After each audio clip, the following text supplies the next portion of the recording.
아까 장로님께서도 말씀하셨다시피 11월 말까지 제가 5번의 설교를 통해서 신앙 세미나를 하려고 어제 저녁부터 시작을 했습니다. 혹시 어제 저녁 참석하지 못하신 분들은 방송에 올라와 있는 거 유튜브 좀 참고하셔서 한번 들으시고 다음 예배 시간에 참석하시면 좋겠습니다. 총 주제는 우리가 서로 사랑하자.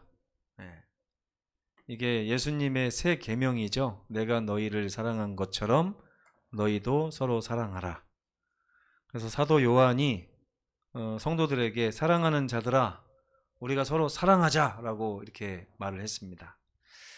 그 제목을 제가 묵상하면서 5가지 주제를 가지고 왔어요. 그래서 어제는 도대체 성경에서 말하는 사랑이란 무엇을 얘기할까?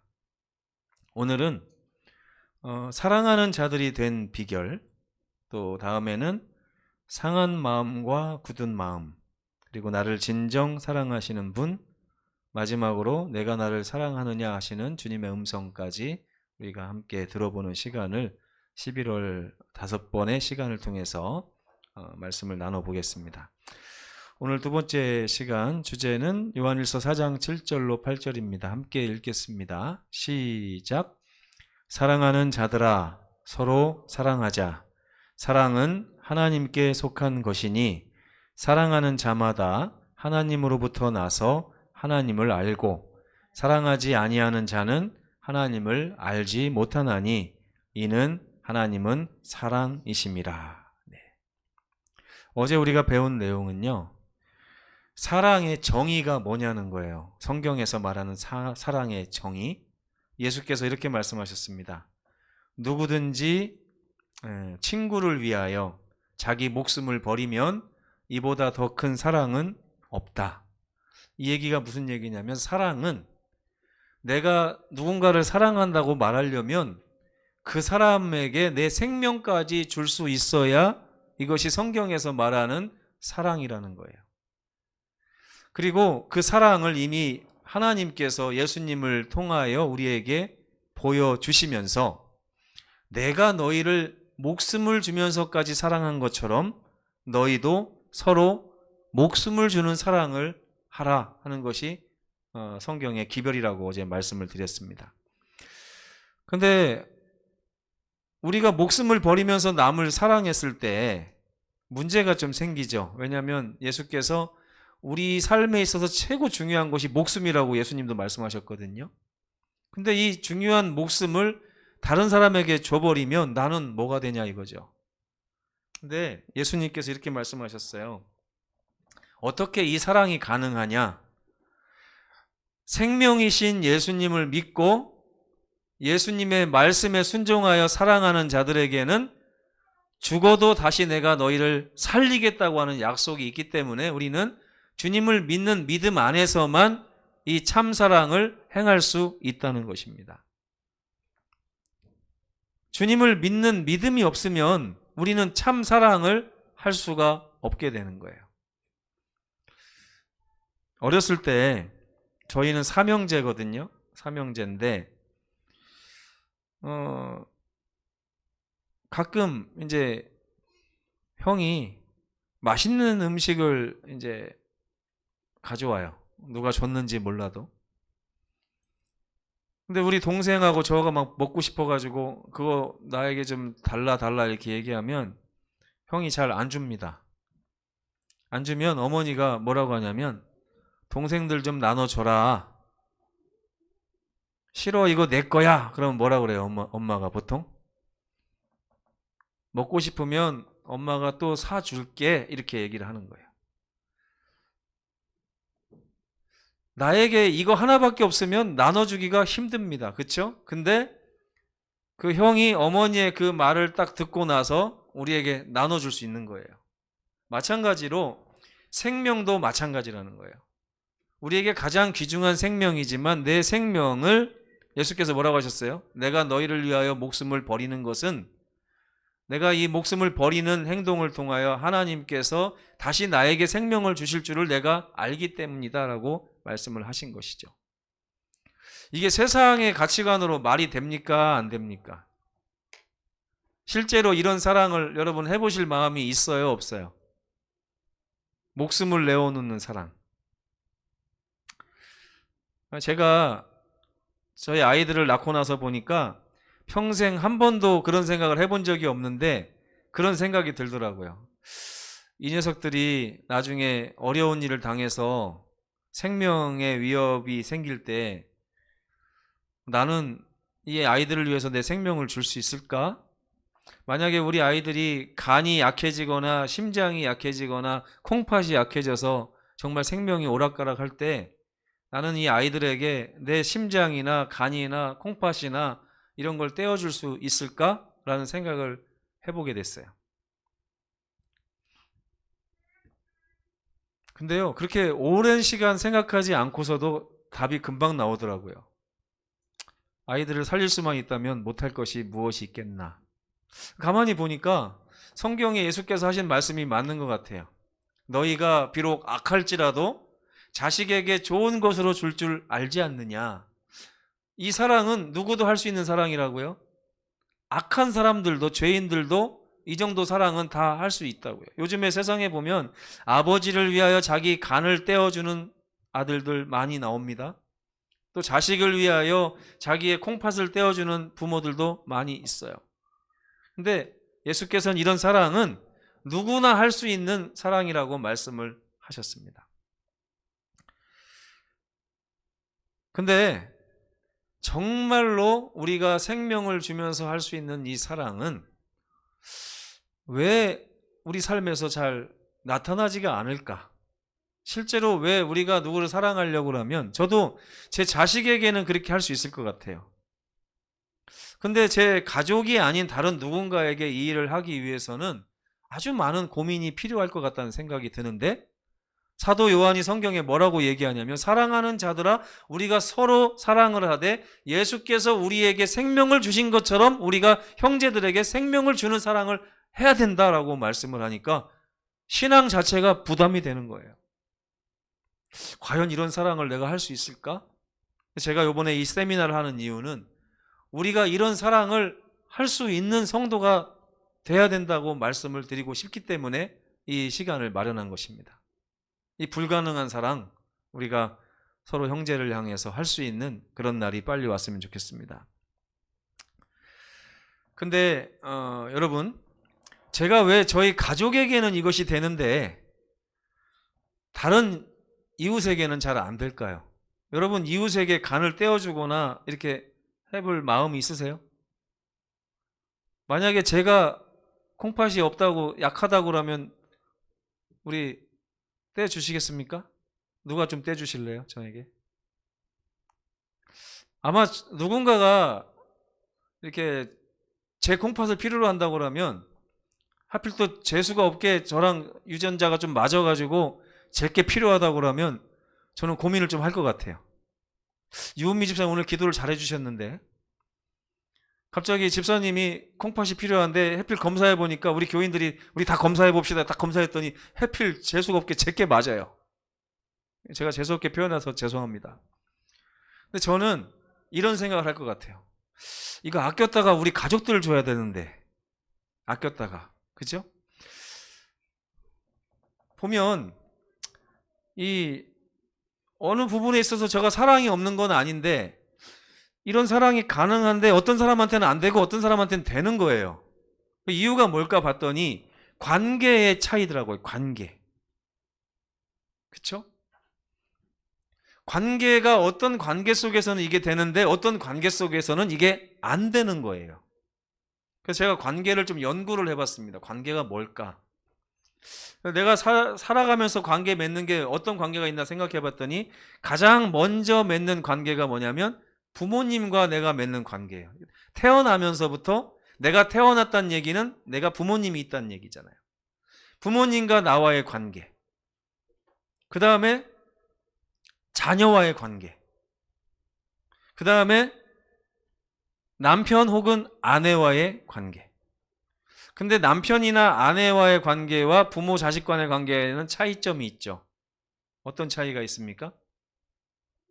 남편이나 아내는 그 관계를 내가 선택한 관계입니다. 선택한 관계. 또 형제나 이웃 등과의 관계도 있어요. 근데 여러분, 성경은요, 이 관계에 대해서 아주 중요한 교훈을 얘기합니다.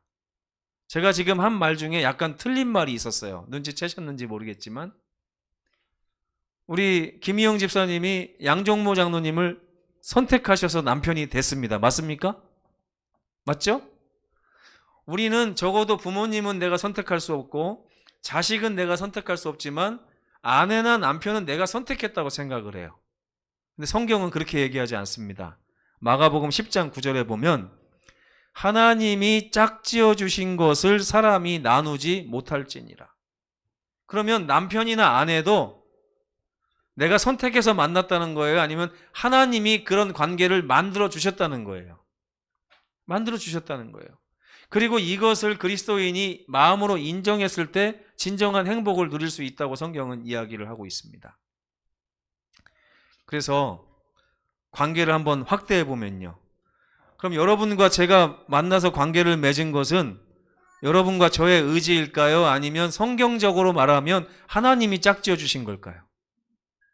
제가 윤식군을 만나서 이렇게 관계를 맺은 것은 누가 그렇게 해주셨다고요?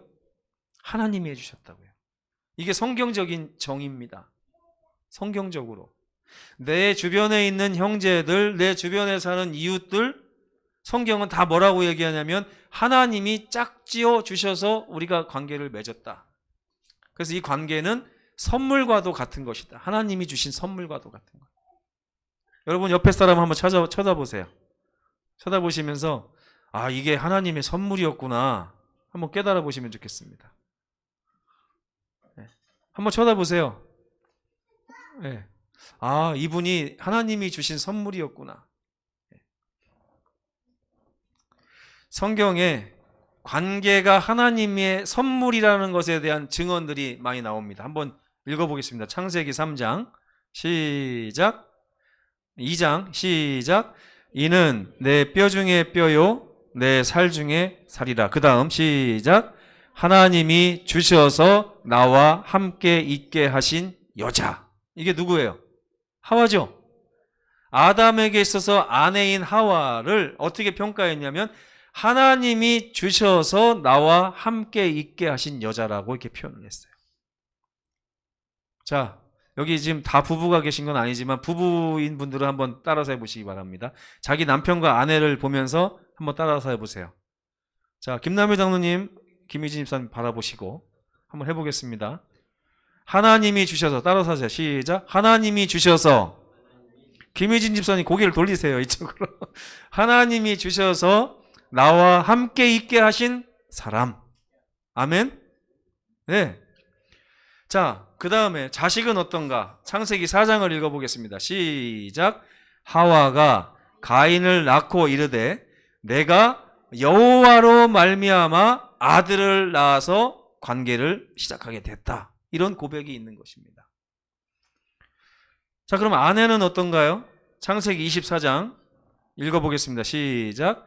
종이 그 행한 일을 다 이삭에게 아뢰매 이삭이 리브가를 인도하여 그의 어머니 사라의 장막으로 드리고 그를 맞이하여 아내로 삼고 사랑하였대요.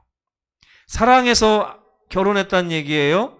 결혼하고 나서 사랑했다는 얘기예요? 어떠세요? 이 말 잘 읽어보세요. 이삭이 이때 리브가를 처음 본 거예요. 처음 봤는데 아브라함의 종인 이 아브라함의 종이 가서 리브가를 데리고 왔어요. 데리고 왔는데 하나님이 짝지어 주신 증거들을 가지고 온 거예요. 그 얘기를 이삭이 다 듣고 나서 그 관계를 받아들인 것입니다. 하나님이 나에게 짝지어 주신 여자구나, 이 여자가. 그 다음에 어떻게 했어요? 리브가를 인도하여 그의 어머니 사라의 장막으로 드리고 그를 맞이하여 아내로 삼았다고 했어요. 이삭이 리브가를 아내로 삼은 이유가 뭐라고요? 뭐라고요? 하나님이 짝지어 주셨다는 얘기를 듣고 아내로 삼은 거예요. 그리고 나서 사랑해서 결혼한 것이 아니라 결혼했기 때문에 그때부터 아내를 사랑하기 시작합니다. 왜요? 하나님이 이 관계를 맺어주셨기 때문에. 이게 성경에서 말하는 아내와 부모와 이런 가족의 관계입니다. 그래서 아담은 하와를, 하와는 가인을, 이삭은 리브가를 하나님이 맺어주신 선물로 인정하고 거절하지 않고 감사히 받아들이고 사랑했다는 거야. 이게 사랑에게 있어서 굉장히 중요한 교훈입니다, 여러분. 이 세상이 왜 사랑이 안 될까요? 사랑이 안 되는 이유는요, 사랑에 대해서, 관계에 대해서 잘못된 가치관을 가지고 있기 때문에 그렇습니다. 제가 실제로 목회를 하기 전에 사람을 3등분해서 사귀었습니다. 첫째 부류는 내가 만나면 만날수록 나에게 이득이 되는 사람은 제가 어떻게 해서든지 만나서 사귀려고 했어요. 어떤 사람은 딱 만나보니까 나에게 이득도 별로 안 되는데 그다지 뭐 피해를 줄 것 같지도 않은 그냥 무난한 사람이 있더라고요. 그런 사람들과도 관계를 그냥 적당히 맺으면서 살았습니다. 근데 어떤 사람들은 만나면 만날수록 이런 확신이 드는 거예요. 이놈하고 같이 친하게 지냈다가는 내 인생 망하겠다. 그래가지고 이 사람은 돈을 꿔가도 안 갚을 것 같고 나에게 돈을 꿔줄 것 같지도 않고 자기 이익만을 위해서 나를 이용할 것 같다, 막 이런 생각이 드니까 그런 사람은 제가 딱 가려서 안 사귀었어요. 나이를 먹어가면서 어떤 능력이 생기냐면요, 이 사람이 A인지 B인지 C인지가 5분 만에 결정이 나는 능력이 저한테 생기더라고요. 딱 보면, 얼굴 딱 보잖아요. 차순재 딱 보잖아요. 3번. 딱 결론이 나는 거예요. 장혜진 집사 딱 보면 2번. 이렇게 딱 기억이 나는 거예요. 근데 목회를 나오니까 골치 아픈 일이 생기더라고요. 하나님이 뭐라고 하냐면 내가 너에게 준 모든 영혼을 다 사랑하라는 거예요. 근데 여러분, 교인들도요, 제가 목회를 하면서 김남효 장로님 때문에는 행복해질 수가 있는데 반대로 정기엽 집사님 때문에는 제가 불행해질 수도 있다는 걸 저는 알아요. 근데 성경은 뭐라고 그래요? 하나님께서는 모두를 사랑해라. 모두를 사랑해라. 사랑할 수 있는 사람을 사랑하는 거는 저에게 행복이 되는데 사랑하지 못할 만한 사람을 사랑하는 건 저에게 불행이 되는 이 느낌 때문에 제가 너무 힘들었어요, 목회하면서도. 왜 그렇게 목회자를 괴롭히는 성도들이 많습니까? 우리 송정에는 없어요. 아직까지는 없는데 언제 또 나타날지 모르겠어요. 사람은 다 연약하기 때문에. 근데 제가 성정교회 와서 참 행복한 것은 여러분들이 거의가 1번이에요. 제가 볼 때 1번 아니면 2번. 3번은 없어요. 차순재 형제도 3번 아닙니다. 아까 제가 말했지만. 근데 여러분, 사랑하는 자들아, 우리가 서로 사랑하자라고 요한이 자신 있게 얘기한 이유는 관계에 대한 잘못된 가치관을 바꿀 때에 이것이 실현될 수 있습니다. 성경은요, 사람이 스스로 내가 사랑해야 될 대상을 선택하는 것을 아주 부정적으로 묘사하고 있습니다. 여러분, 한번 질문해 볼게요. 여러분들은 사랑해야 될 대상을 여러분이 스스로 저처럼 판단하십니까? 아니면 하나님이 판단해 주시도록 맡기십니까? 너무 자신 있게 얘기하는 거 아니에요? 네. 맞아요. 우리는 그동안 어떤 사랑을 해왔어요? 내가 사랑해야 될 대상을 내가 선택하려고 하는 그런 오류를 계속 범하고 있었다는 것입니다. 딱 봤을 때 저 사람은 나를 힘들게 하니까 사랑하지 말아야지. 근데 노아 홍수가 일어난 원인이 뭐였는지 아십니까, 여러분? 바로 창세기 6장의 2절에 보면 이런 말씀이 나옵니다. 이 하나님의 아들들이라고 하는 사람들이 사람의 딸들의 아름다움을 보고 자기들이 좋아하는 모든 여자를 선택해서 스스로 아내를 삼았기 때문에 이 세상의 죄악이 편만해진 거예요. 관계를 자기들의 판단에 의해서 선택하기 시작했다 하는 것입니다. 하와는 어때요? 하나님이 맺어주신 하나님과 피조물이라고 하는 이 관계를 스스로 떠나서 자기가 새롭게 하나님과 관계를 맺기 위하여 선악을 알게 하는 나무의 열매를 따먹은 것입니다. 그녀가 봤어요. 보암직도 하고 먹음직도 하고 지혜롭게 할 만큼 탐스럽기도 한 나무이기 때문에 하나님이 금하신 그 관계를 하와가 열고 그 열매를 따먹음으로 하나님과 또 다른 관계를 자기가 맺어가는 장면이 창세기 3장에 나오는 것입니다. 이러한 잘못된 가치관은 소유에 대한 우리의 관점에서도 나타납니다. 하나님의 것을 하나님께 온전히 드려야 돼요. 제가 시험에 들지 몰라서 아직 우리 송정교회 와서는 제가 헌금 내역을 이렇게 살펴보지 않고 있습니다. 누가 11금 생활을 열심히 하네?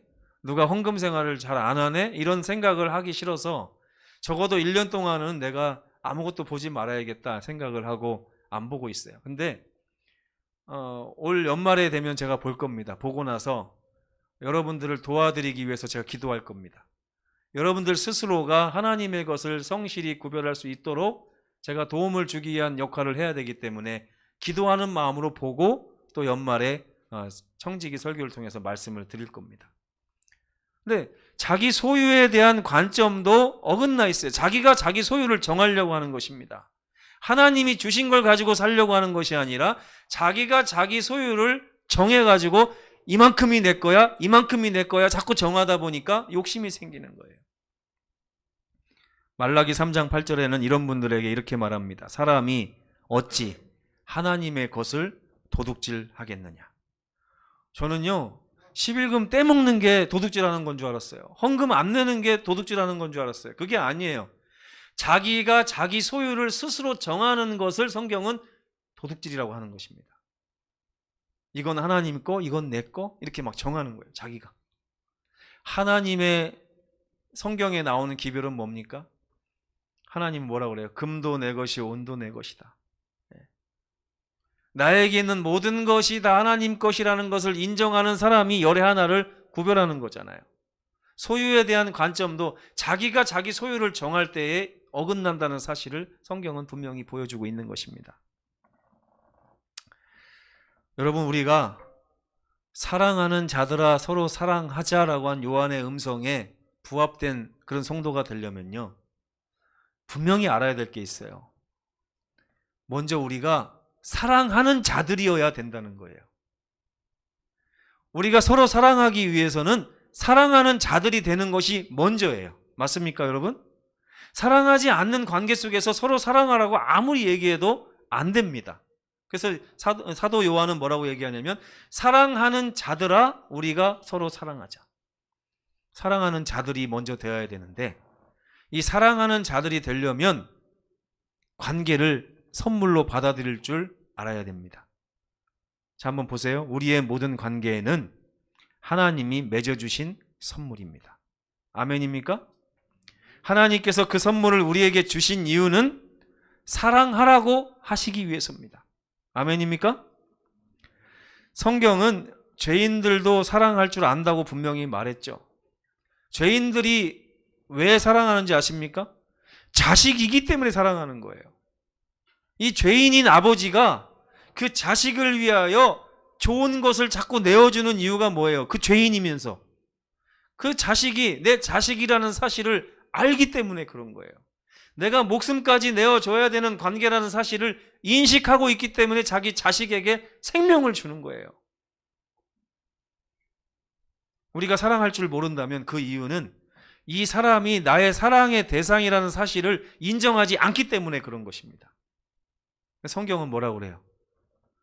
우리 형제들, 하나님이 우리에게 선물로 주신 사랑해야 될 대상이다. 그리고 그 형제를 위하여 목숨을 내어주는 사랑을 하는 사람에게는 하나님께서 영생을 선물로 주시겠다고 어제 우리가 배웠죠. 하나님의 약속에 근거하여 우리가 우리 주변에 있는 모든 형제들을 하나님이 주신 선물로 인식하고 목숨을 내어주는 사랑을 시작할 때 하나님은 우리에게 약속하십니다. 그 사랑 행하는 자에게 내가 영생을 선물 주겠다. 그래서 사랑은 하나님께 속한 것이라고 그랬습니다. 하나님께서 이것을 보장해 주시지 않으면 그 어떤 사람도 목숨을 내어놓는 사랑을 할 수가 없어요. 하나님께서 우리 생명을 보장해 주시고 영생을 보장해 주시는 그런 분이기 때문에 이 사랑은 하나님께 속한 것이라고 성경이 말하고 있는 것입니다. 우리가 관계들을 하나님의 선물로 알고 감사함으로 받아들인다면 우리는 그들에 대한 책임감과 함께 그들을 사랑하는 마음을 갖게 될 것입니다. 더욱 중요한 것은요, 우리가 형제들을 사랑하기 위해서는 누구와의 관계가 더 끈끈해야 됩니까? 우리에게 생명을 약속하신 하나님과의 관계가 끈끈해야 돼요. 그렇죠? 그렇기 때문에 성경에 보면 너희가 하나님을 사랑해야 구원받은 표가 된다라고 말하지 않았습니다. 사도 요한은 요한일서에 뭐라고 얘기해요? 사람이 형제를 사랑함으로 사망에서 생명으로 옮겨간 줄을 안다. 형제를 사랑한다는 얘기는 이미 하나님과 그 사람의 관계가 얼마나 끈끈한 관계인가 하는 것에 대한 증거가 되는 것입니다. 하나님을 여러분의 영원한 아버지로 맞이하시기 바랍니다. 예수님을 여러분의 영원한 반려자로 맞이하시기 바랍니다. 그분 안에서 우리는 형제를 사랑할 수 있는 힘을 얻게 될 것입니다. 구원은 이렇게 하나님께서 맺어주신 그분과의 관계를 인정하고 감사하며 받아들이는 자들에게 이르러 옵니다. 하나님이 우리에게 첫 번째로 하신 일이 뭔지 아세요? 나는 너의 아버지다. 나는 너의 창조주다. 내가 너를 구속하였고 내가 너를 만들었다라고 말하면서 하나님이 우리와의 관계 설정을 이렇게 해주시고 계신 거예요. 이 관계를 받아들이는 것이 믿음입니다. 이 관계 속에서 관계에 따라서 사랑하는 삶이 바로 성도들의 사랑하는 삶이라고 할 수 있겠습니다. 죄인들은 그들의 사랑의 대상을 스스로 선택하는 사람들을 죄인들이라고 합니다. 하지만 성경은 하나님이 짝지어 주신 하나님의 선물과 같은 관계를 받아들이는 자들에게 의인이라고 얘기하는 것입니다. 우리의 모든 관계는 하나님의 선물임을 인정해야 돼요. 여러분 주변을 보세요. 여러분이 지금 보고 함께하는 모든 성도들 하나님의 선물입니다. 그 어떤 사람도 하나님이 그냥 주신 분은 없어요. 하나님이 주신 선물과 같은 이 형제들을 사랑하는 백성들이 되시기를 간절히 바랍니다. 하나님께서 우리에게 이렇게 말씀하셨습니다. 보라, 아버지께서 어떠한 사랑을 우리에게 베푸사 하나님의 자녀라 일컬음을 얻게 하셨느냐. 우리가 하나님의 자녀이기 때문에 하나님의 자녀들을 사랑할 수 있는 백성이 돼야 되는 것입니다. 이렇게 사랑에 대해서 배워가면서 앞으로 3번의 시간을 통해서 우리 예수님을 정말 예수님과 하나님이 우리에게 맺어주신 관계를 맞이함으로 구원의 확신 가운데 살아가시게 되는 모든 이 교훈들을 받아 감당하시는 우리 모두가 되시길 바라면서 말씀을 마치겠습니다.